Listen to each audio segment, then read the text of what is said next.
Branch express courier private limited. Domestic international cargo. உங்கள் இல்லம் தேடி வந்து கொரியர் புக்கிங் டெலிவரி செய்து தரப்படும். இன்றைய தலைப்புச் செய்திகள். இலங்கை கடற்படை தொடரும் அட்டூழியங்கள். நெடுந்தீவு அருகே மீன் பிடித்துக் கொண்டிருந்த தமிழக மீனவர்கள் 3 பேரை கைது செய்து வலைகள் மீன்கள் பறிமுதல். தேமுதிக நிறுவனர் விஜயகாந்தின் 2ஆம் ஆண்டு நினைவு நாள் இன்று அனுசரிப்பு. கோயம்பேட்டில் உள்ள அவரது நினைவிடத்தில் ஏராளமானோர் மரியாதை. திருப்பரங்குன்றம் தீபத்தூண் விவகாரத்தில் முதலமைச்சர் மு.க. ஸ்டாலின் மிகப்பெரிய தவறு செய்துவிட்டார். நயினார் நாகேந்திரன் கடும் விமர்சனம். அரசு ஊழியர்களின் போராட்டம் தேர்தலில் எதிரொலிக்கும் எனவும் எச்சரிக்கை. பாமகவின் பலவீனமான நிலையை பார்த்து மனம் பதைக்கிறது என ராமதாஸ் வேதனை.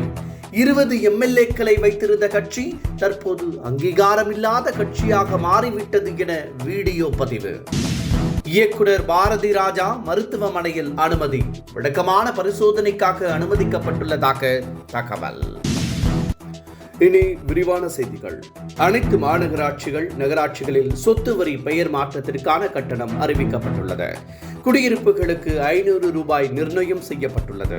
பிற பயன்பாட்டு கட்டிடங்களுக்கு 1000 ரூபாய் என அறிவிக்கப்பட்டுள்ளது.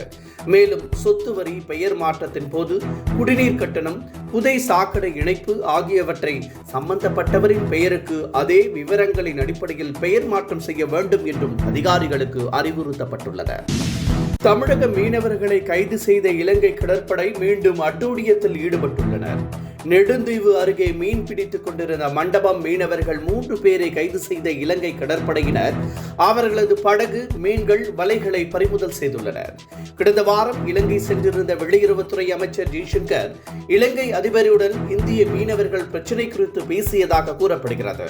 ஆனாலும் இலங்கை கடற்படை கைது நடவடிக்கை தொடர்கிறது. தேமுதிக நிறுவனர் விஜயகாந்தின் 2ஆம் ஆண்டு நினைவு நாள் இன்று அனுசரிக்கப்படுகிறது. இதனையொட்டி ஏராளமானோர் அவருக்கு அஞ்சலி செலுத்தி வருகின்றனர். தேமுதிக நிர்வாகிகள், தொண்டர்கள் சென்னை கோயம்பேட்டில் உள்ள தேமுதிக விஜயகாந்த் நினைவிடத்தில் அஞ்சலி செலுத்தினர். தேமுதிக தலைமையில் பல்வேறு நிகழ்ச்சிகளுக்கு இன்று ஏற்பாடு செய்யப்பட்டுள்ளது. திருப்பரங்குன்றம் தீபத்தூண் விவகாரத்தில் முதலமைச்சர் மு.க. ஸ்டாலின் மிகப்பெரிய தவறு செய்துவிட்டதாக நயினார் நாகேந்திரன் குற்றம் சாட்டியுள்ளார்.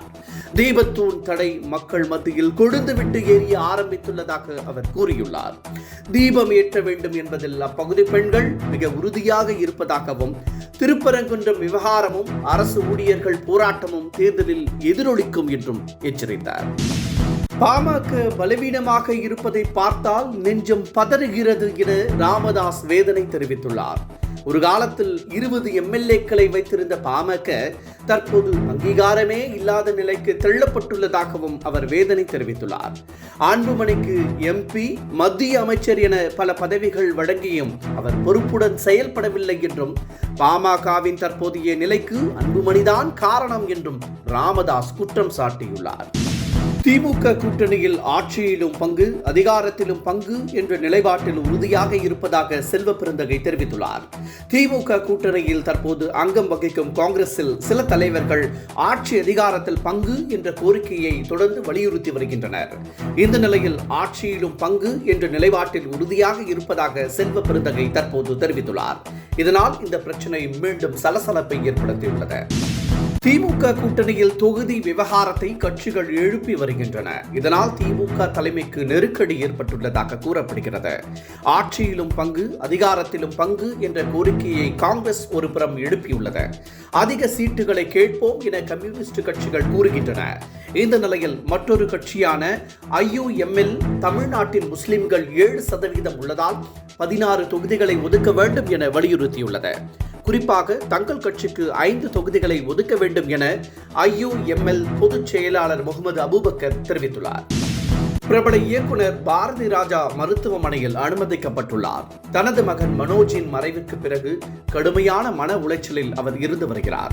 மலேசியாவில் உள்ள தனது மகள் வீட்டில் ஓய்வெடுத்திருந்தார்.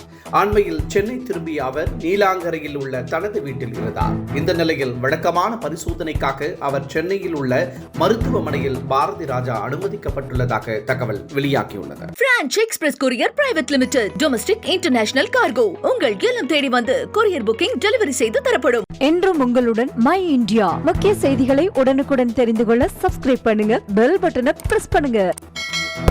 என்றும் உங்களுடன் மை